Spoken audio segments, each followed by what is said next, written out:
Okay,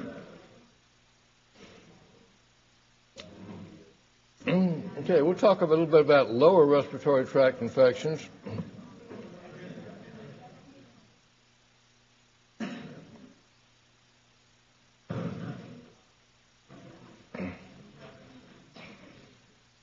The typical morbidity mortality curve tends to have this wavy line with more deaths occurring in the winter. The obituary columns tend to be longer in the winter, and it's felt that a lot of this is due to respiratory infections, with spikes being caused by influenza epidemics. Now, there are a lot of different ways to look at lower respiratory tract infections. Bronchitis, tracheitis is not too commonly seen as a clinical entity. Bronchiolitis tends to be a disease of what population group? Little children. And then pneumonia, based on the radiographic pattern, can be classified in a number of different ways. Bronchopneumonia, segmental, lobar, interstitial pneumonia. Acute bronchitis or chest cold, usually virus, tremendous cause of overuse of antibiotics. We're currently concerned about pertussis being a cause of chronic bronchitis in adults,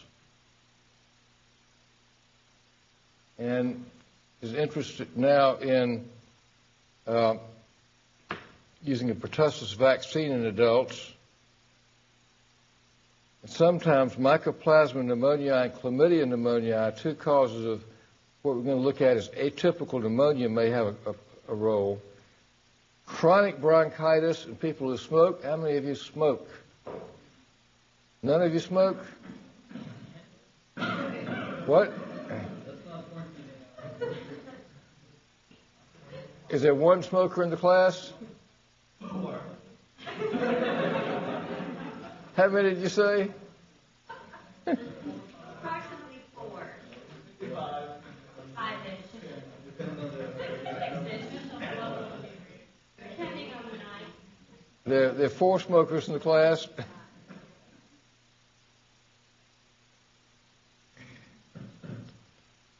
Exacerbations of chronic obstructive lung disease may be caused by infectious agents.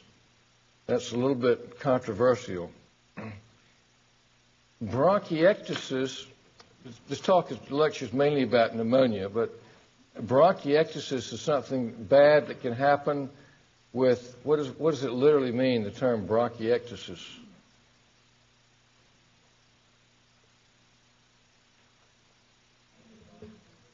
Right, dilatation or ectasia of the bronchi. Cystic fibrosis, of course, would be a classic cause, but repeated infections can cause bronchiectasis, and it's a miserable thing to have because you tend to cough up sputum every day and you never quite get well. This is a lady with bronchiectasis involving this area of the lung, is shown here. We're seeing this more and more with bronchiectasis in adults, particularly women, caused by one of the mycobacteria, Mycobacterium avium intracellulare, or MAC.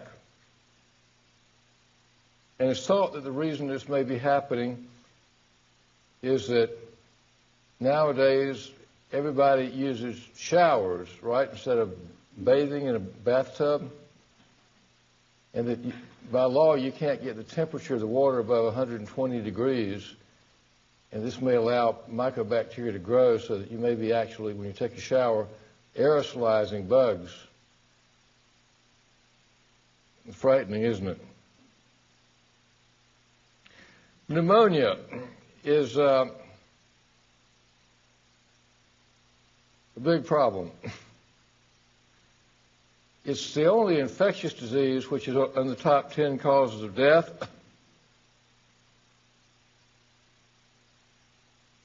the United States, about 3 million cases a year, 500,000 hospitalizations, especially in the winter. About half the cases and most of the deaths are from bacteria. When we talk about pneumonia, there are lots of things that can cause pneumonia, and frequently we don't know the etiology of pneumonia. But serious pneumonia that leads to death is usually a bacterial disease. And one thing about pneumonia is that ideally you'd like to make a precise diagnosis, but it's hard to get good bacteriology.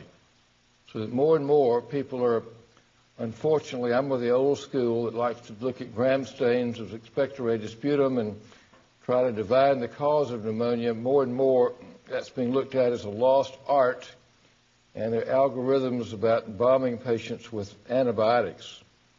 And this slide by Dr. Olson, still teaching the medical school at all?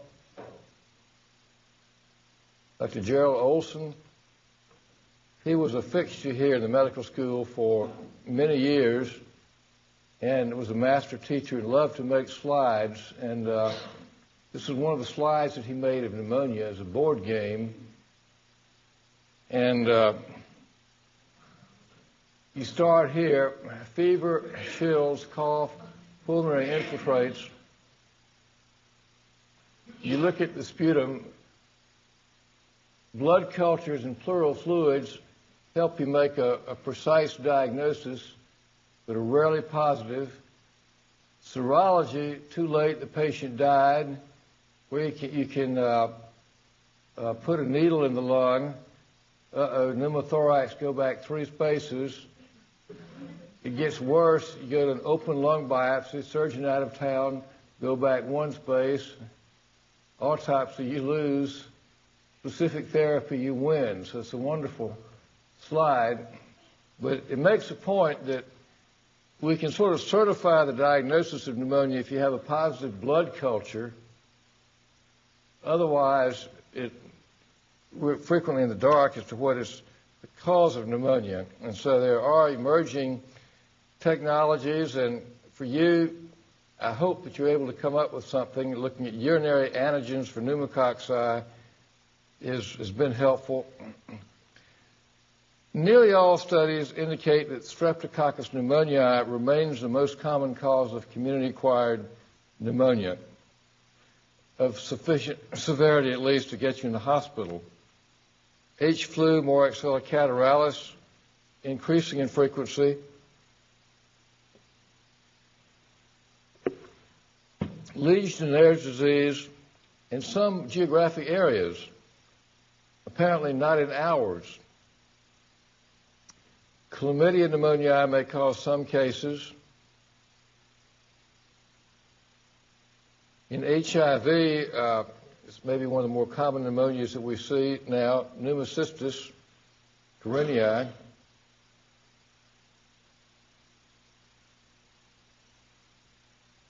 Several ways to look at pneumonia.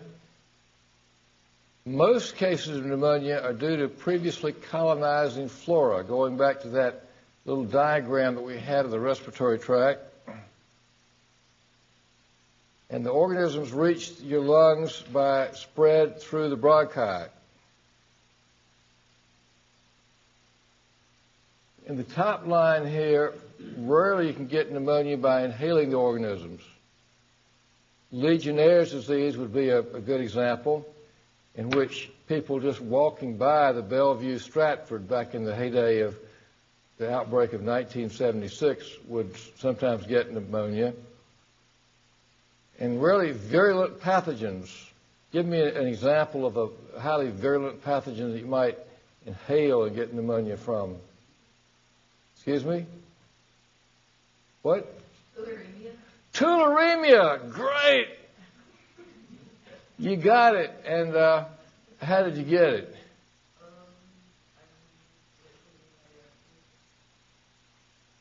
From my earlier lecture or another earlier?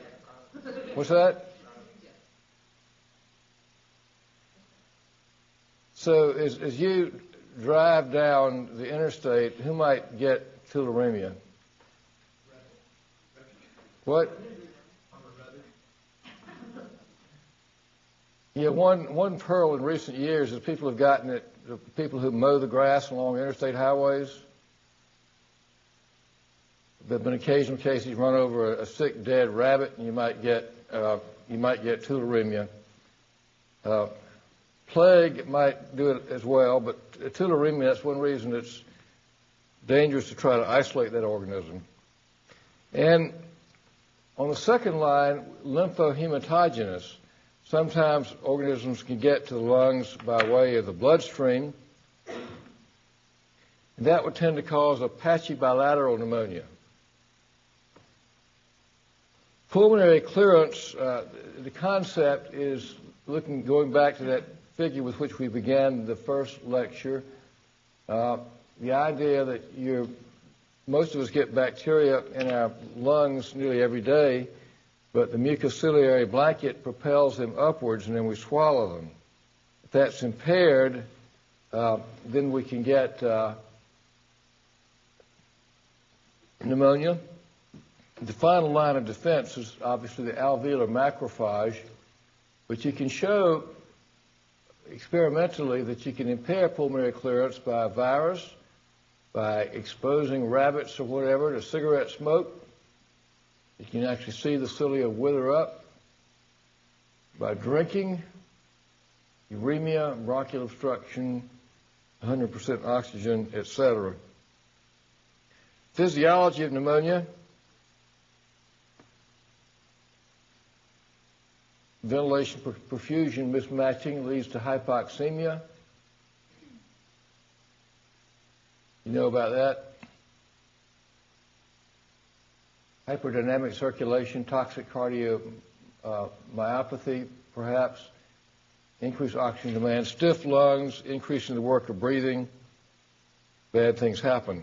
Now, the classic way to look at pneumonia, which is being blurred now, because in practice it's often difficult to make this distinction, but I think conceptually it's an important distinction to make. And I think clinically, I believe it's maybe important as well, to look at typical versus atypical pneumonia. The idea being that typical pneumonia is caused by certain organisms like the pneumococcus, whereas atypical pneumonia tends to be caused by viruses and Mycoplasma pneumoniae, which is the prototypical organism of atypical pneumonia. Typical pneumonia, an abrupt onset. You can remember when it came on. And I like to ask patients, when was the last time you were in your usual state of good health? Well, at 3 o'clock yesterday, all of a sudden, I started coughing and I had pain in the right side of my chest when I took a deep breath or I coughed. Atypical pneumonia, well, gosh, started feeling a little bit draggy and then... So typical pneumonia, an abrupt onset, reductive cough with a lot of sputum coming up, pleuritic chest pain, which means pain that's from the pleura. It hurts when you cough or take a deep breath.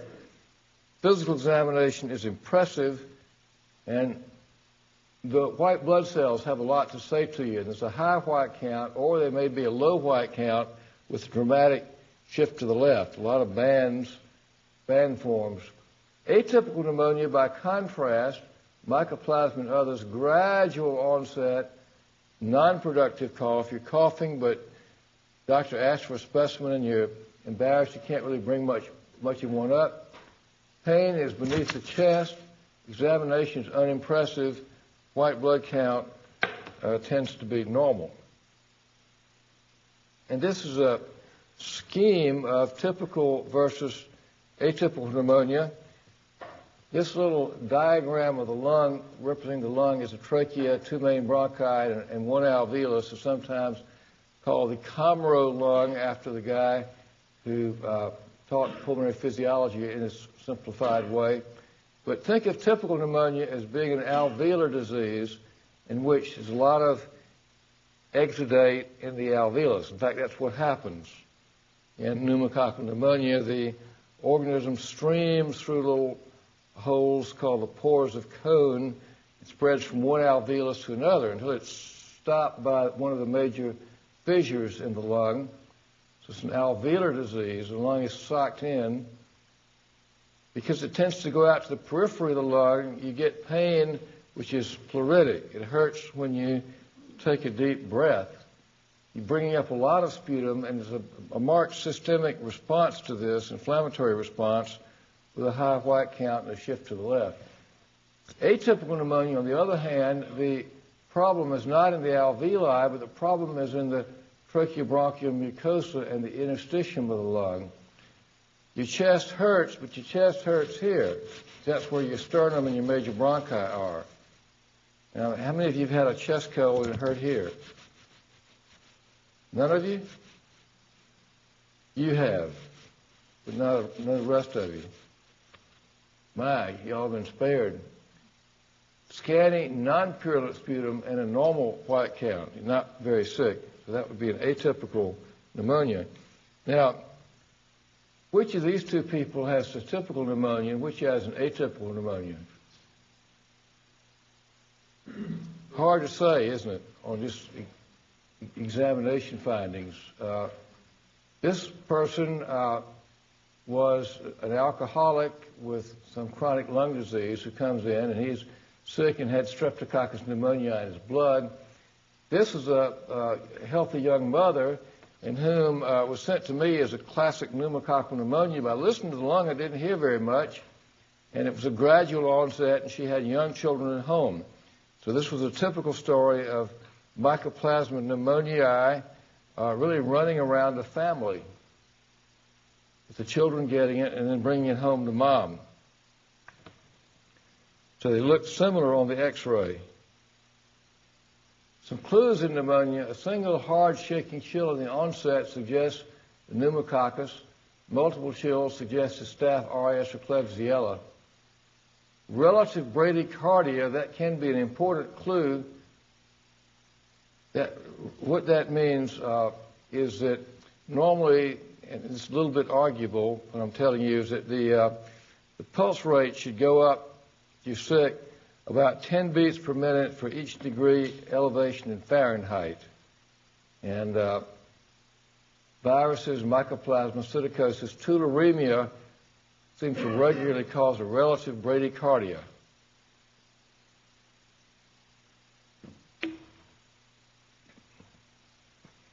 And I once just walked into a patient's room, looked at the chart, and diagnosed tularemia on that basis. Tularemia, rabbits, ticks and fleas, inhalation, we mentioned. After you ask somebody the 100th time if they've been skinning rabbits, you get over your inhibitions about asking that. Or do you have a sick parakeet at home? Have you been spelunking out in the Four Corners area? And then Legionnaire's disease, contaminated aerosols, air coolers, hospital water supplies. So the history can help. The fungal diseases that Dr. DeSalvo talked about, the regional mycoses particularly, can cause pneumonia because these are inhalation diseases. And not uncommonly, people will have, well, I should say uncommonly, but it happens. You can get a chest X-ray and you happen to have cryptococcosis or histo or cocci. It was asymptomatic and it would be resolved normally. But the regional mycoses, and you remember histo in the great Mississippi and Ohio River valleys, cocci in the southwest, pneumocystis carinii with HIV risk factors, Q fever, goats, sheep, cattle, melioidosis, uncommon now, brucellosis. Saw 2 cases recently in people who lived in Richland County and had killed wild pigs.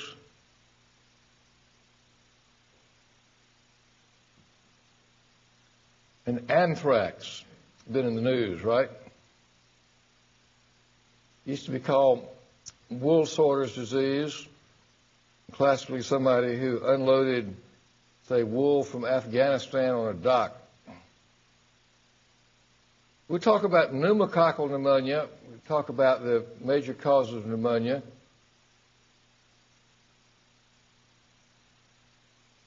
Simply being older tends to be the main predisposing cause, but there are some famous associations. Younger people with sickle cell disease have a lot of pneumococcal disease. Asplenia, you had that yet? This is big. If you have no spleen, pneumococcal disease is no more frequent but tends to be very overwhelming. In the absence of a spleen, you can die rapidly from overwhelming pneumococcal disease. We'll have another slide about that. If you have a problem with making IgG antibody, particularly agammaglobulinemia, also multiple myeloma, and to a less extent CLL, problem making type-specific antibody. So, problem with humoral immunity, pneumococcal disease. Then it cut several others, nephrotic syndrome for some reason, cirrhosis of the liver, and alcoholism. So these are some of the major predisposing causes to pneumococcal disease. Here we have a gram stain of pneumococcal disease. I can't touch this screen, can I? It'll go off, right? No, that's okay. I think they can see it all right. Are these gram positive or gram negative? What? Let's go with purple. Okay? And the diplococci here, right? Tend to be in pairs. It was renamed, it used to be called Diplococci pneumoniae. It was renamed Streptococcus pneumoniae to emphasize its kinship with the other Streptococci. And sometimes it can chain up. A rule of thumb is that no more than 6 organisms in a chain. And by lancet shape, it means that it's shaped sort of like this. So this is a Diplococcus in which, and I'll show you a slide of this later on, the long axis of the pair parallels the long axis of the individual cells, in contrast to a biscuit-shaped Diplococcus, and I drew that in red because this would be the gram-negative meningococcus or the gonococcus, which look like stacked donuts, in which the long axis of the pair is perpendicular to the long axis of the individual cells. So I think I can sell you on that here on the gram stain, how they're sort of elongated. So that's pneumococcus. And classically, we don't see the classic form anymore. It's described by William Osler and others. Upper respiratory tract infection. It begins suddenly with a violent chill and fever, pleuritic chest pain, lobar consolidation. And by lobar consolidation, we mean the idea that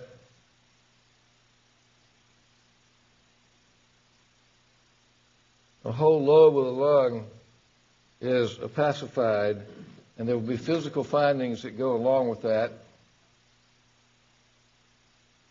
And untreated in the old days, it could either end suddenly with a crisis and a drenching sweat, or gradually by lysis. Pneumococcal pneumonia nowadays is more atypical, which is why it may be hard to distinguish from atypical pneumonia. Early on, signs of consolidation are absent. Older people may lack fever in the classic history. Chronic lung disease distorts the architecture. People who have been drinking a lot won't be able to give you this dramatic history. Epilepsy, they may have anaerobes. Fever, tachycardia may be attributed to seizures. Some people get pneumonia over and over again.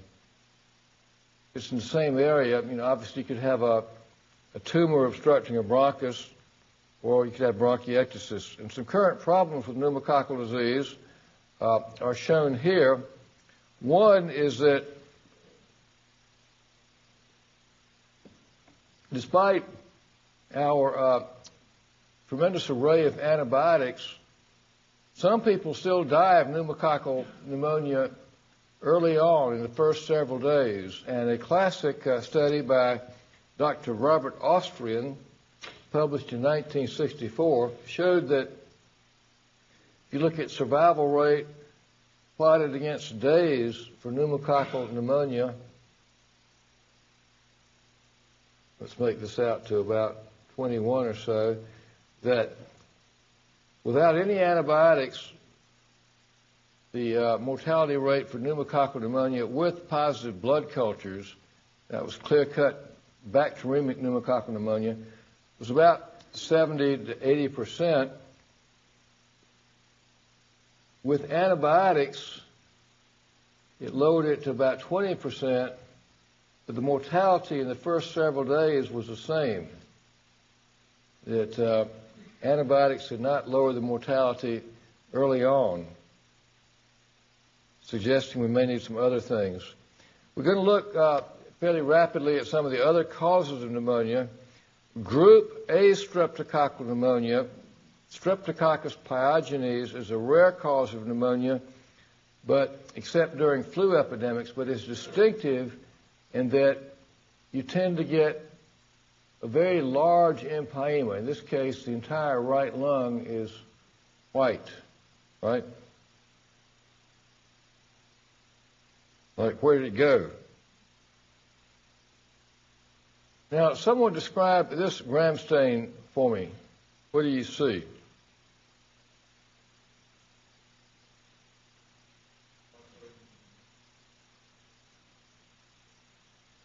Excuse me?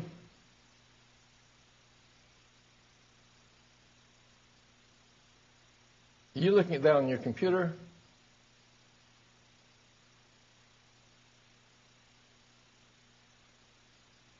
Oh, y'all have it so much better than we did. We used to have to actually take notes, and there were no handouts. Excuse me? It looks like a Diplococcus, doesn't it, sometimes? But what about that one? Doesn't that look like kind of like a rod or something? Are they small or large? Small. Are they red or blue? They're red, but I guess. They're red. So they're gram positive or negative? Right. So some of them look like little dots, don't they? Some look like little dots, and yet some of them look like bacilli, right?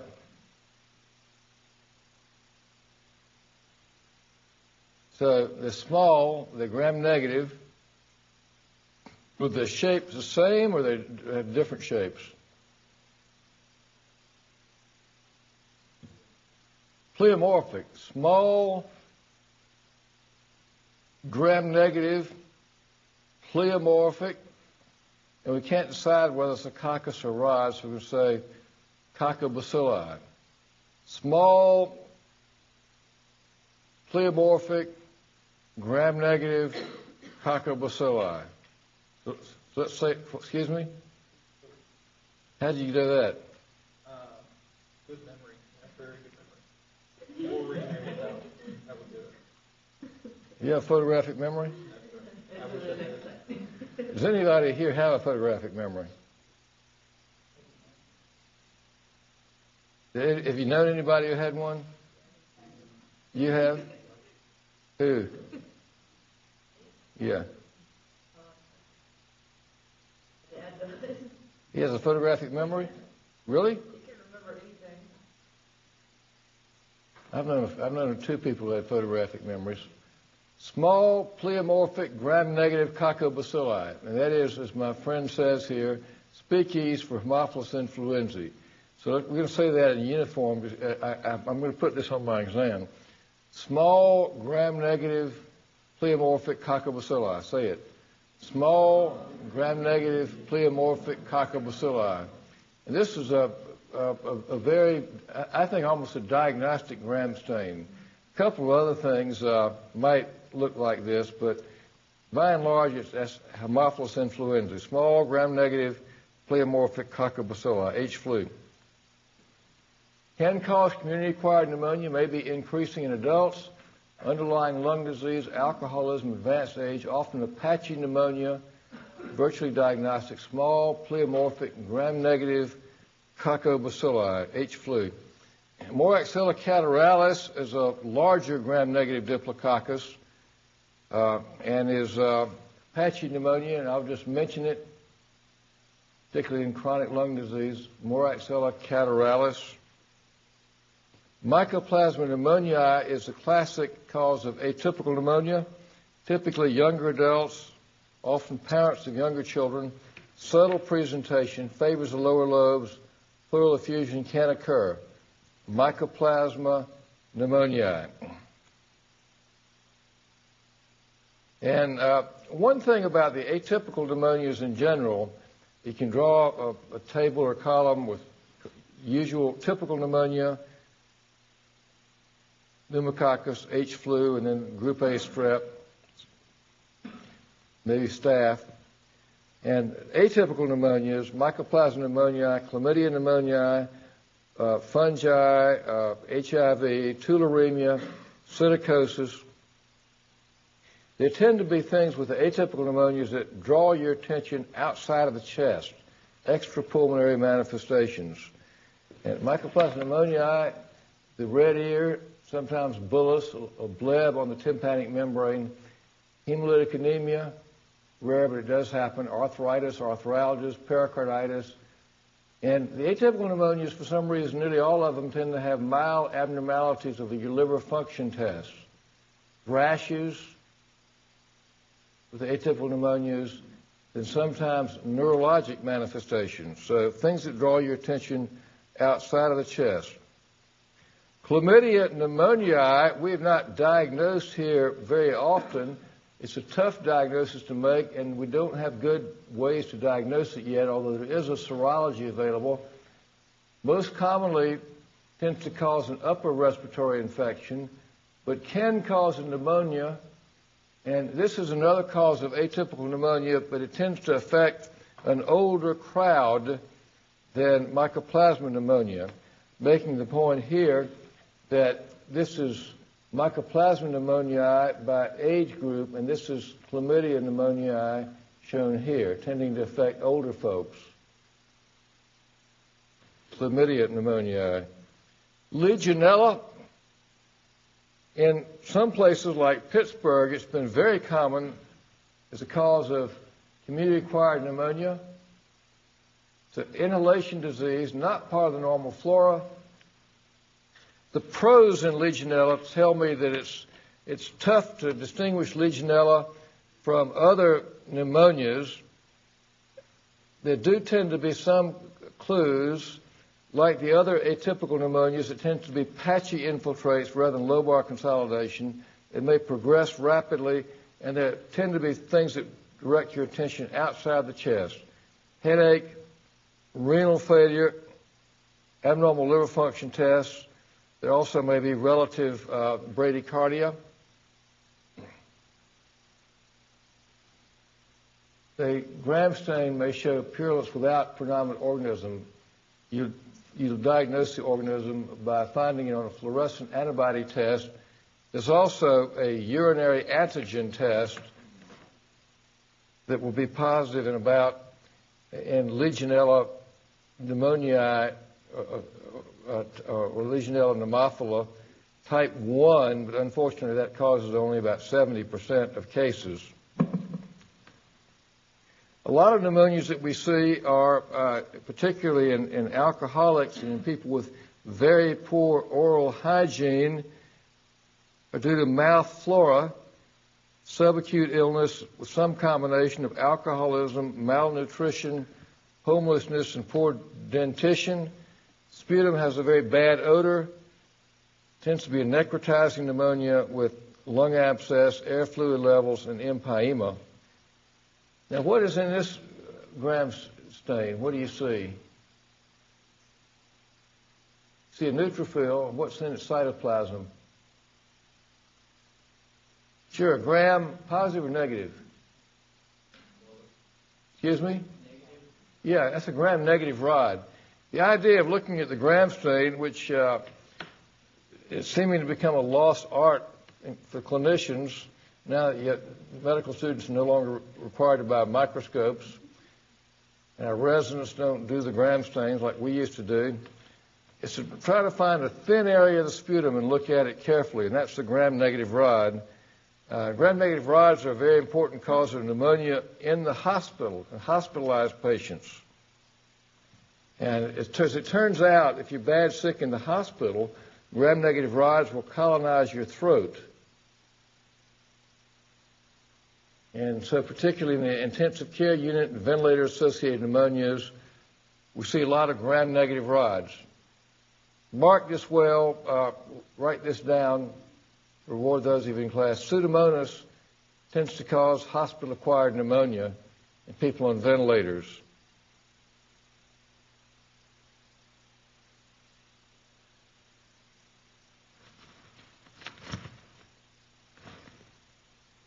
Pseudomonas in Colombia, I found that is the leading cause.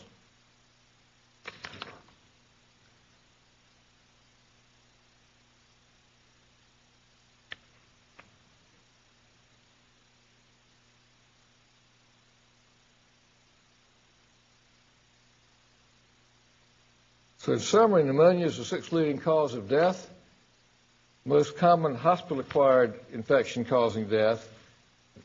And again, in hospitalized patients, we look at Pseudomonas. We also look at staph. Precise diagnosis desirable, but all too often not obtained. We need better diagnostic tests, and I like to use the gram stain. Any questions? For either of those two lectures? Okay. No exams this week? Lots of lectures.